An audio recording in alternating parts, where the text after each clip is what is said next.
Question number 2. Mr. X, an employee of a company, has furnished the following particulars of his income for the year ended 31st March 2022. तो Mr. X एक company के employ हैं, उन्होंने जो भी income earn किया है previous year में उसके सारे इंफॉर्मेशन यहाँ पे दे रखा है. Compute the total income of mister x for the assessment year 2022-23. मतलब हमको मिस्टर एक्स का टोटल इनकम कैलकुलेट करना है असेसमेंट ईयर 2022-23 के लिए. ठीक है, अब देखते हैं क्या क्या इंफॉर्मेशन दिया गया है. Point A, salary from 1st April 2021 to 31st December 2021 at the rate 30,000 rupees per month and DA rupees 5,000 per month. अब ध्यान से देखिए इसको, यहाँ पे क्या लिखा हुआ है, सैलरी है 30,000 रुपए, DA है 5,000 पर मंथ. लेकिन ये सैलरी कब से कब तक की दिया गया है, 1st April 2021 से लेकर 31st December 2021 का. भाई फटाफट आप देखो असेसमेंट ईयर आपका क्या है, 2022-23, यानी आपका प्रीवियस ईयर क्या होगा, 1st April 2021 से लेकर 31st March 2022 तक. ठीक है, लेकिन यहाँ पे आप देख रहे हो कि जो सैलरी है वो केवल अप्रैल से लेकर दिसंबर तक है, यानी कि अप्रैल, मई, जून, जुलाई, अगस्त, सितंबर, अक्टूबर, नवंबर, दिसंबर, 9 महीने की सैलरी है. तो इसका मतलब आप यहाँ पे ये मानोगे कि मिस्टर एक्स जो इस कंपनी में मतलब इन्होंने जो भी यहाँ पे दिया, तो ऐसे मान लो कि ये 9 महीने वहाँ पे उन्होंने काम किया था, या पिछले साल उन्होंने 9 महीने काम किया था. ठीक है, तो भाई 9 महीने की सैलरी है. अब DA पे नहीं लिखा हुआ है कि from 1st April to 31st December, लेकिन ये DA के लिए भी है, ये भाई सैलरी के साथ ही तो मिलता है. और यहाँ लिखा है salary from 1st April to 31st December eight the rate 30,000 per month and DA 5,000 per month. तो आप क्या करोगे, लिखोगे सैलरी 30,000 इंटू 9 और DA भी 5,000 इंटू 9. ध्यान रखना है यहाँ इंटू 12 नहीं करोगे. कहने का मतलब यहाँ पे जितने भी परक्विजिट्स भी मिले होंगे उसको भी आप 9 महीने के लिए ही लेना, क्योंकि इनको सैलरी 9 महीने की मिली है. इसका मतलब इनका वर्क जो था पिछले साल 9 महीने, पिछले जो प्रीवियस ईयर था उसमें 9 महीने के लिए था. ठीक है, तो ये सैलरी किस में जाएगा, इनकम फ्रॉम सैलरी में, इनकम फ्रॉम सैलरी.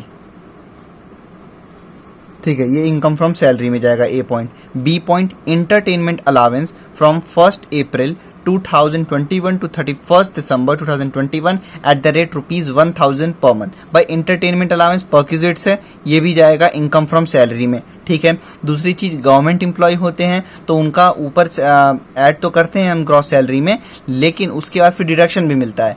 लेकिन ये क्या है, private employ, employ of a company है, तो फिर एंटरटेनमेंट अलाउंस फुल्ली टैक्सेबल होगा. ठीक है, तो ये भी लिखा हुआ है साफ साफ कि 1 अप्रैल से लेकर 31st दिसंबर तक के लिए entertainment allowance from 1st April 2021 टू 31st December 2021 at the rate rupees 1,000 per month. तो एंटरटेनमेंट अलाउंस 1 अप्रैल यानी कि 9 महीने के लिए 1,000 रुपए पर मंथ, यानी कि 1,000 इंटू 9 आप करना. ठीक है, उसके बाद premium paid by the employer to life insurance corporation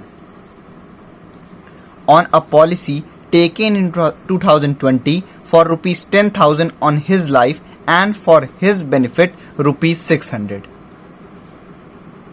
सबसे पहले आप देखो थर्ड पॉइंट कहना क्या चाह रहा है, मालिक द्वारा यानी कि एम्प्लॉयर द्वारा 2020 में उसके जीवन पर तथा उसके लाभ के लिए ली गई 10,000 रुपए की पॉलिसी पर जीवन बीमा निगम को 600 रुपए प्रीमियम के दिए गए.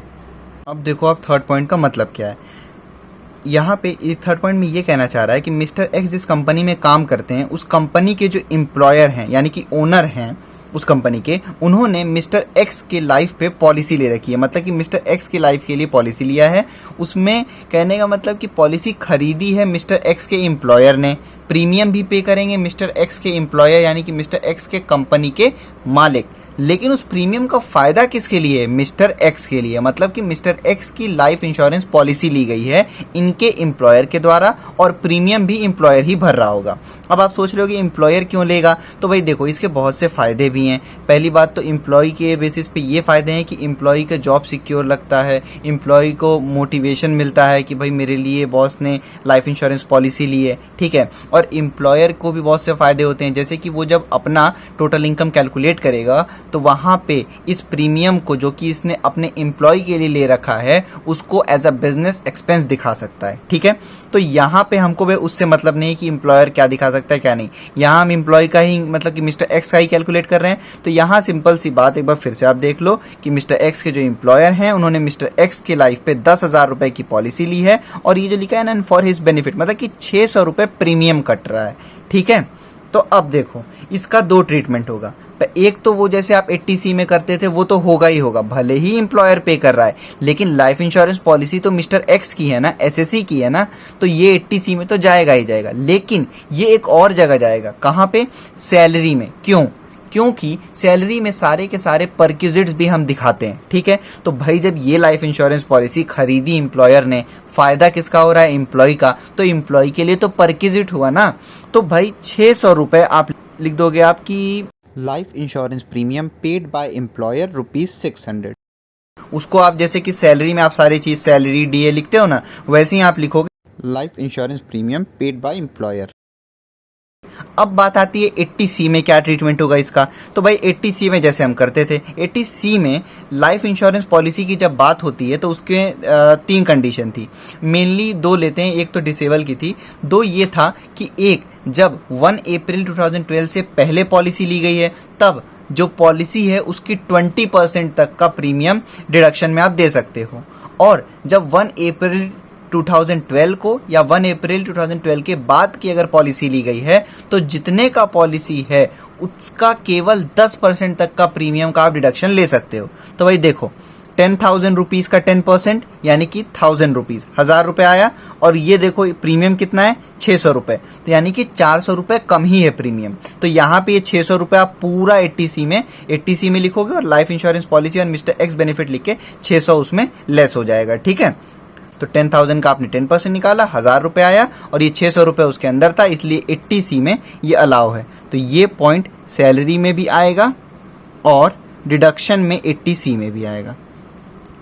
उसके बाद D point, premium paid bye mister x out of his own pocket on life insurance policies on his own life ₹3,500।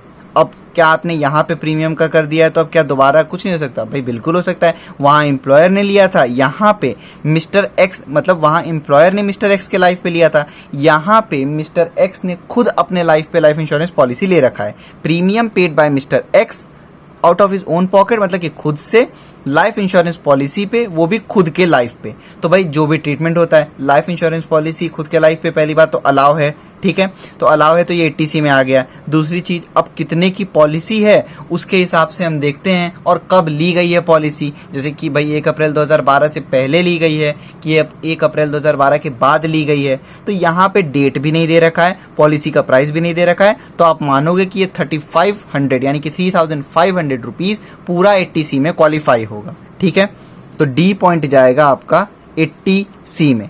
तो आप क्या कर सकते हो, क्योंकि ये 600 भी 80C वाला ही है, भाई लाइफ इंश्योरेंस पॉलिसी का ये तो है, तो इसको आप दोनों को एक साथ दिखा सकते हो कि 80C life insurance policy 3,500 plus 600 यानी कि 4,100 रुपीज। ठीक है, उसके बाद interest on savings accounts with bank ₹400। तो भाई ये अभी जब मैंने डिडक्शन का एक क्वेश्चन कराया था, मेरे ख्याल से लास्ट क्वेश्चन था, मैं श्योर नहीं हूं, तो मैंने बताया था कि interest on saving account with bank ये जरूर ही एग्जाम में पूछा जाता है। क्यों भाई? इंटरेस्ट लिखा है तो आप कहोगे इनकम फ्रॉम अदर सोर्सेज में जाएगा, बिल्कुल जाएगा, लेकिन सेविंग अकाउंट्स में जब बैंक में जब सेविंग अकाउंट रहता है और उससे कोई इंटरेस्ट आ रहा हो तो वो इनकम फ्रॉम अदर सोर्सेज में तो जाएगा।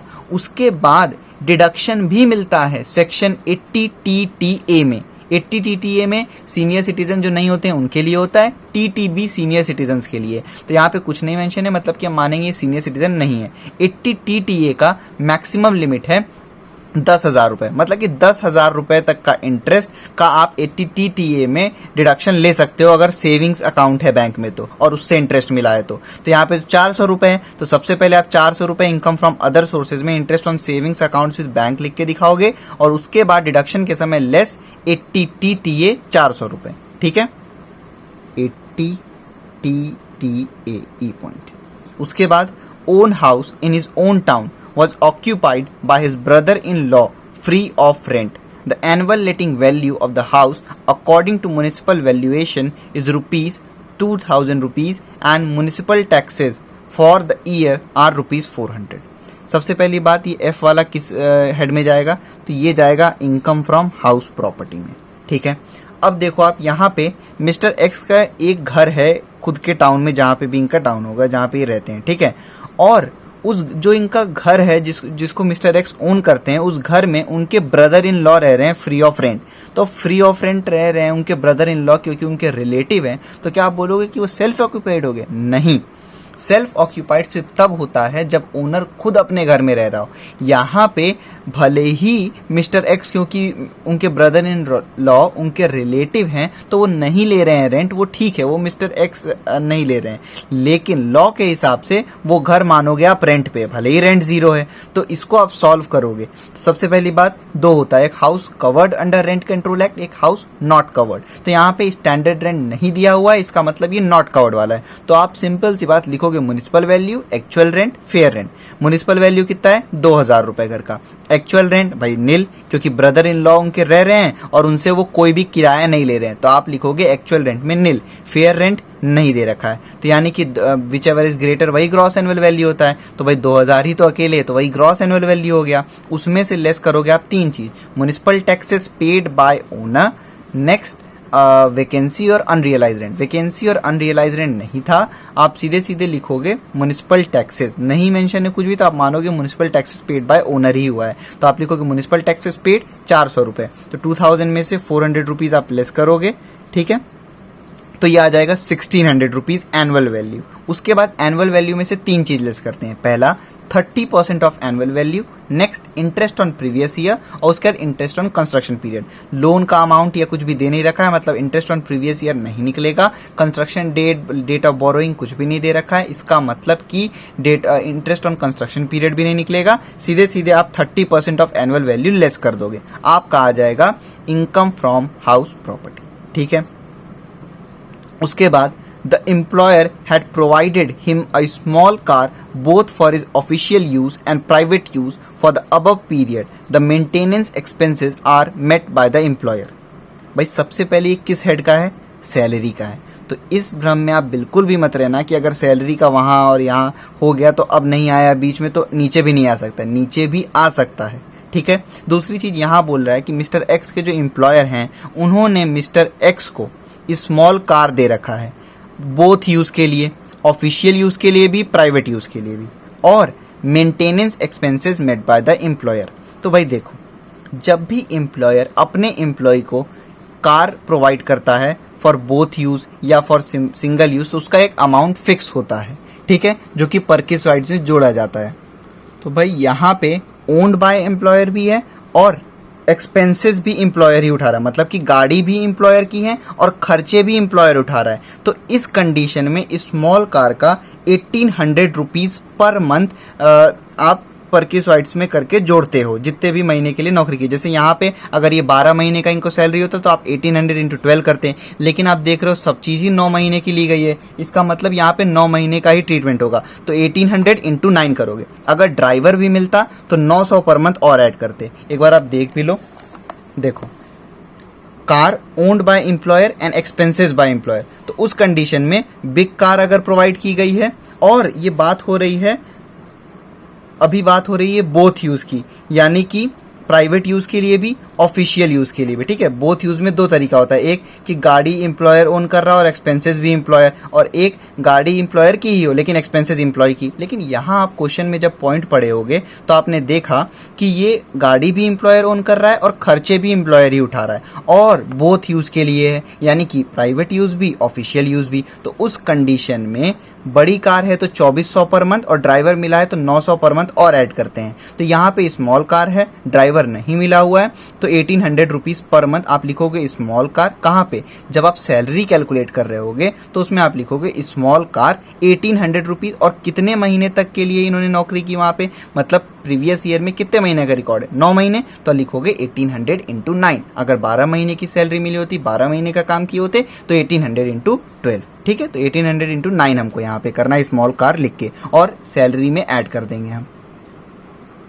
Compute the total income of mister x for the assessment year 2022-23। तो हमको टोटल इनकम कैलकुलेट करना है, जैसे हमने 1 में किया था वैसे ही करेंगे हम। सबसे पहले सैलरी कर लेंगे, फिर हाउस प्रॉपर्टी, फिर उसके बाद और कोई हेड है नहीं तो हम इनकम फ्रॉम अदर सोर्सेज कर देंगे। दूसरी चीज बहुत ध्यान से करना क्वेश्चन, सैलरी ऊपर भी है तो नीचे भी कुछ इंफॉर्मेशन दी रखी है, ऐसे ही दिया होता है अलग अलग, कंफ्यूज ना होना। दूसरी चीज डिडक्शन एक डी पॉइंट में था, एक ई पॉइंट में था, तो ये ध्यान से आपको ले, और सी पॉइंट में भी था, तो बहुत ध्यान से आप लोग को लेना होगा सब, ठीक है।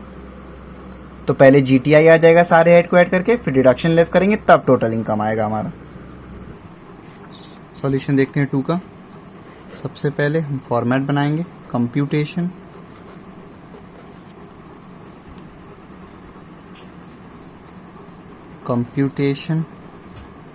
ऑफ टोटल इनकम, फिर जो भी असेसमेंट ईयर चल रहा होगा आपकी बुक के अकॉर्डिंग, अभी मेरी बुक के अकॉर्डिंग चल रहा है 2022-23, तो फॉर द असेसमेंट ईयर 2022-2023 सबसे पहले हम कौन सा ऐड करते हैं, income from salary, income from salary.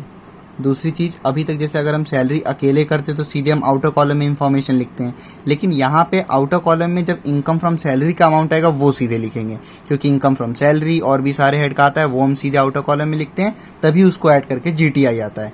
Salary की इंफॉर्मेशन हम इनर कॉलम में लिखेंगे, ठीक है। अब स्टार्ट करते हैं। सबसे पहले लिखा हुआ है salary from 1 April 2021 to 31 December 2021 and DA salary है 30,000 पर मंथ और डीए है 5,000 रुपये पर मंथ। कितने महीने के लिए, 9 महीने के लिए। तो आप लिखोगे सैलरी कितनी है पर मंथ, 30,000 रुपीज, यानी कि 30,000 इंटू 9, क्योंकि केवल 9 महीने सैलरी मिली है, तो ये हो जाएगा 2,70,000 रुपीज। नेक्स्ट डीए यानी कि डियरनेस अलावेंस, तो ये कितना है 5,000 रुपये पर मंथ। सैलरी 9 महीने की मिली है, यानी कि काम 9 महीने हुआ है, तो भाई डियरनेस अलाउंस भी 9 ही महीने की मिलेगी। 5,000 इंटू 9, ये हो जाएगा 45,000 रुपीज पर एनम, ठीक है। नेक्स्ट इंटरटेनमेंट अलावेंस, भाई गवर्नमेंट एम्प्लॉय होते हैं तो यहाँ पे लिखते, और कुछ उसका एग्जेम्पशन भी होता है, लेकिन ये प्राइवेट एम्प्लॉय हैं यानी कि फुल्ली टैक्सेबल होगा। आप लिखो यहाँ पे इंटरटेनमेंट अलावेंस,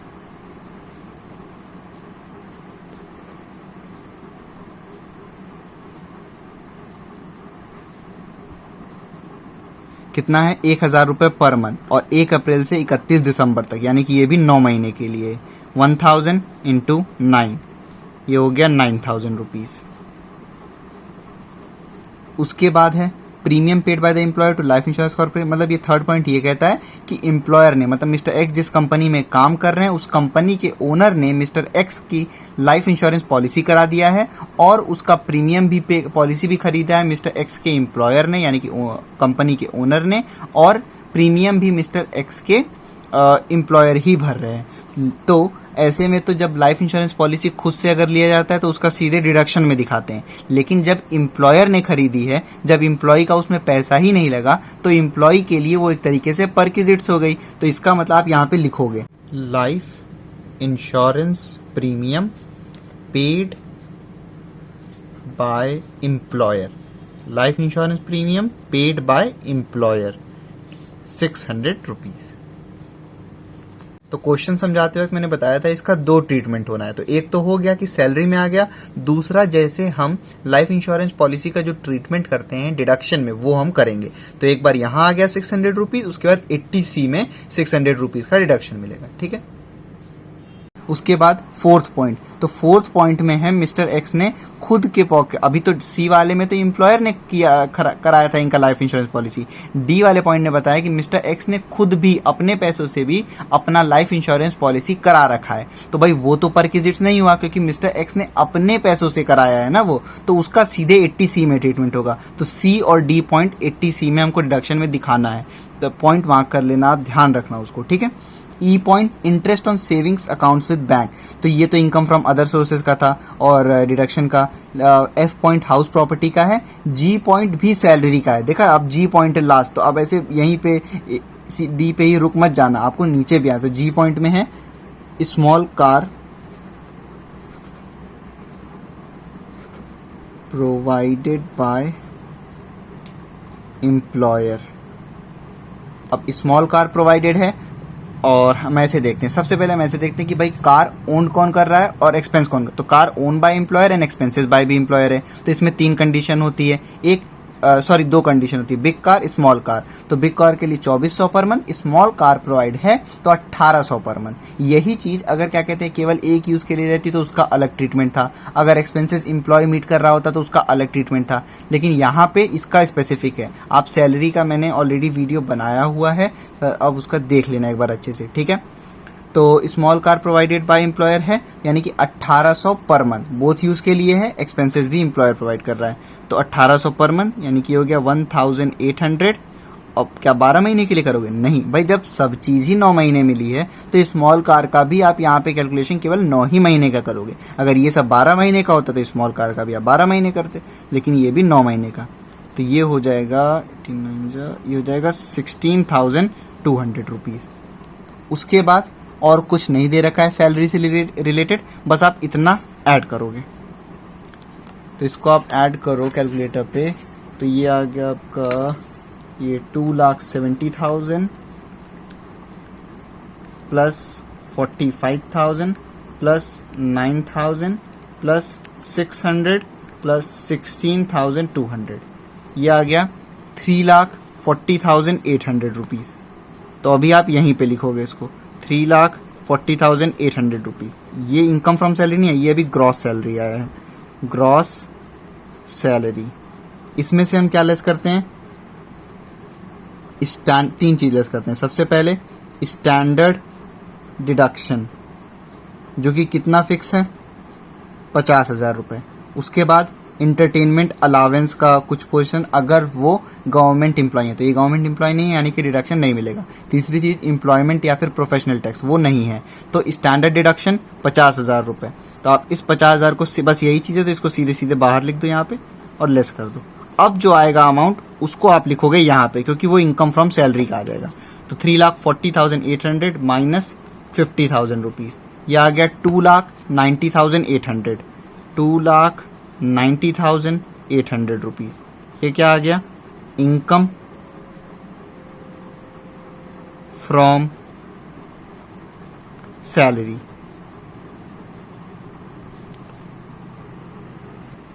अब ई पॉइंट में इनकम फ्रॉम अदर सोर्सेस था, लेकिन उससे पहले हम हाउस प्रॉपर्टी दिखा देते हैं, ठीक है। Income from house property. तो भाई यहाँ पे मिस्टर एक्स का जो खुद का घर था उन्होंने अपने ब्रदर इन लॉ को बिना किसी किराए के दे दिया था घर पे, लेकिन इसको आप सेल्फ ऑक्यूपाइड नहीं मानना। जब ओनर खुद रहेगा तभी सेल्फ ऑक्यूपाइड मानोगे। तो भाई ये रेंट पे एक तरह से हो गया, आप बस एक्चुअल रेंट में नहीं लिख देना। दूसरी चीज यहाँ स्टैंडर्ड रेंट नहीं बताया हुआ है, यानी कि ये not covered under rent control act वाले फॉर्मूले से सॉल्व होगा, ठीक है। तो उस कंडीशन में बस लिखते हैं हम सीधे म्युनिसिपल वैल्यू, एक्चुअल रेंट और फेयर रेंट। तो म्युनिसिपल वैल्यू कितना है 2,000 रुपये, एक्चुअल रेंट भाई नील क्योंकि वो ब्रदर इन लॉ रह रहे हैं, उनसे वो पैसे ही नहीं ले रहे हैं मिस्टर एक्स, और फेयर रेंट नहीं गिवन है तो 2,000 रुपये। भाई विच एवर इज ग्रेटर, इन तीनों में से जो भी ग्रेटर होता है वही ग्रॉस एनुअल वैल्यू हो जाता है। तो भाई और कुछ है नहीं तो यही 2,000 रुपये ही ग्रॉस एनुअल वैल्यू हो जाएगा। उसके बाद इसमें से लेस करते हैं हम 3 चीज़। सबसे पहले municipal taxes paid by owner. तो यहाँ ओनर कौन है? बाय मिस्टर एक्स यानी कि ओनर। तो सिर्फ लिखा है municipal taxes for the year of 400, मतलब कि ये पे किया है इन्होंने, ओनर नहीं पे किया होगा, ठीक है। तो 400 रुपये। उसके बाद वैकेंसी, तो वैकेंसी कोई थी नहीं, और अनरियलाइज रेंट वो भी नहीं था कुछ भी। तो सीधे आप लिखोगे 400 यहाँ पे और 2,000 में से लेस कर दोगे तो ये आ जाएगा 1,600 rupees. Income from house property की भी इंट्रोडक्शन की वीडियो पड़ी है, पूरी प्लेलिस्ट पड़ी है, वो आप अच्छे से देख लेना अगर ना समझ में आई है फॉर्मूला कैसे लगा है, ठीक है। तो ये आ गया एनुअल वैल्यू। एनुअल वैल्यू में से 3 चीज़ लेस करते हैं। सबसे पहले आप यहाँ पे लिख दो डिडक्शंस,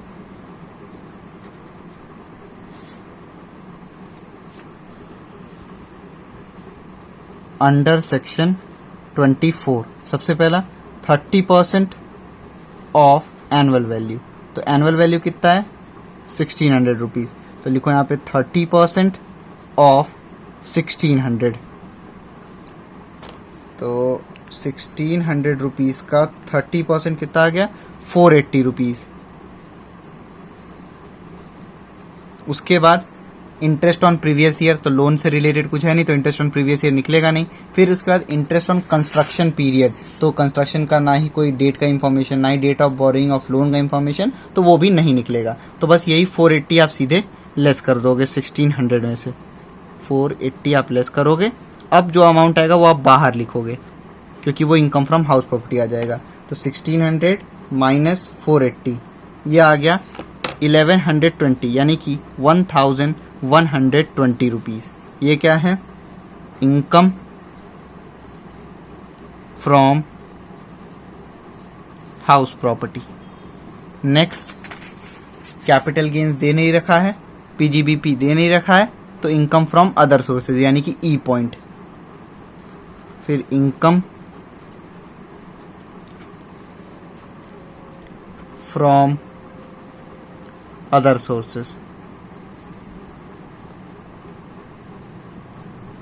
तो ई पॉइंट में interest on savings account with bank, तो आप सीधे यहां लिखो इंटरेस्ट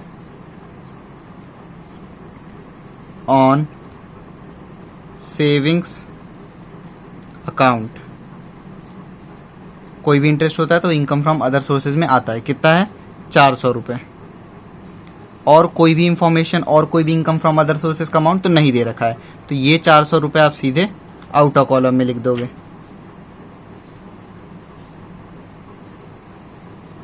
तो ये हो गया इनकम फ्रॉम अदर सोर्सेज। अब उसके बाद ध्यान रखना आप, इंटरेस्ट ऑन सेव, जब भी कोई बैंक में सेविंग अकाउंट होता है और उस पर इंटरेस्ट मिलता है तो 10,000 रुपए तक के इंटरेस्ट का 80 TTA में नॉन सीनियर सिटीजन जो है, मतलब कि जो सीनियर सिटीजन नहीं है, वो डिडक्शन ले सकते हैं 80 TTA में। तो ये 10,000 के अंदर है, यानी कि 400 रुपये आप 80 TTA में डिडक्शन लेस करोगे। तो ई पॉइंट में भी पॉइंट मार्क कर लो आप, ठीक है। तो सी, डी और ई पॉइंट में हमको डिडक्शन दे रहा है, ठीक है। अब एक बार वापस से आप क्रॉस चेक कर लिया करो कि सारे पॉइंट आपने ले लिए। जैसे हमने ए पॉइंट भी ले लिया, बी, सी, डी, ई, एफ, जी सारे पॉइंट हमने देख लिए, और तीन ही हेड की बात थी, income from salary, house property, other sources, तो वो सब हमने लिख लिया। अब बचे हैं सिर्फ और सिर्फ डिडक्शन। सबसे पहले इन तीनों को हम ऐड कर लें।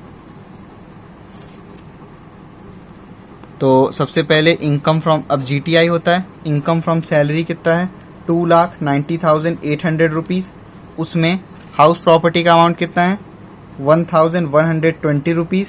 फिर उसके बाद इनकम फ्रॉम अदर सोर्सेज का कितना है, 400 रुपीज़। इन तीनों को हमने ऐड किया तो हमारा ग्रॉस टोटल इनकम जो है वो आ गया 2,92,320।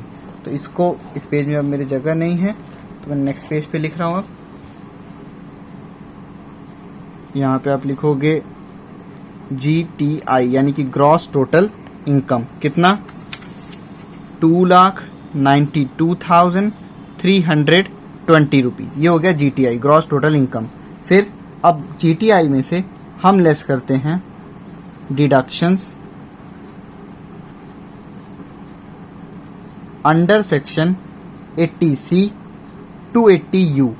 80C से लेकर 80U में जितने भी डिडक्शन होंगे वो हम यहाँ पे लेस करते हैं, तब आ जाता है हमारा टोटल इनकम। अब हम सीक्वेंस वाइज चलेंगे। सबसे पहले सी पॉइंट में, इसमें लाइफ इंश्योरेंस पॉलिसी की बात थी, यानी कि वो कौन से सेक्शन में जाएगा, 80C में। और डी वाला भी पॉइंट किस में जाएगा, 80C में। तो इसको हम कंबाइन दिखाएंगे, ठीक है।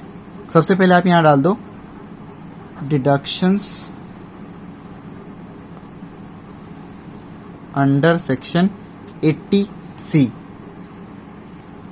सबसे पहले LIC, लाइफ इंश्योरेंस कॉर्पोरेशन की जो पॉलिसी थी फॉर मिस्टर एक्स बेनिफिट, कितना है, 600 रुपये। तो ये क्वालिफाई होगा। हमने कैसे पता लगा क्वालिफाई है, 10,000। भाई सबसे पहली बात, एम्प्लॉयर ने पॉलिसी ले रखी थी एम्प्लॉय के लिए, तो इसमें जो है खर्च तो नहीं हुआ एम्प्लॉय का कुछ भी, तो इसमें एम्प्लॉय का फायदा ही है। तो इसलिए हमने परक्विजिट्स करके सैलरी में दिखा दिया है 600 रुपये। लेकिन भले ही पॉलिसी एम्प्लॉयर ने खरीदी हो, भले ही प्रीमियम एम्प्लॉयर पे कर रहा हो, लेकिन जो उसका डिडक्शन है वो 80C में ले सकता है एम्प्लॉय, क्योंकि उसकी लाइफ पे पॉलिसी ली गई है ना। तो LIC policy for mister x benefit 600 हमने कैसे लिया, 10,000 रुपए की पॉलिसी थी और 2020 की थी, यानी कि 2012 के बाद की पॉलिसी थी। तो 10,000 का 10% 1,000 रुपए, और प्रीमियम कितना है 600 रुपए। तो ये 600 रुपए उस 1,000 रुपए के अंदर है, यानी कि क्वालिफाई है।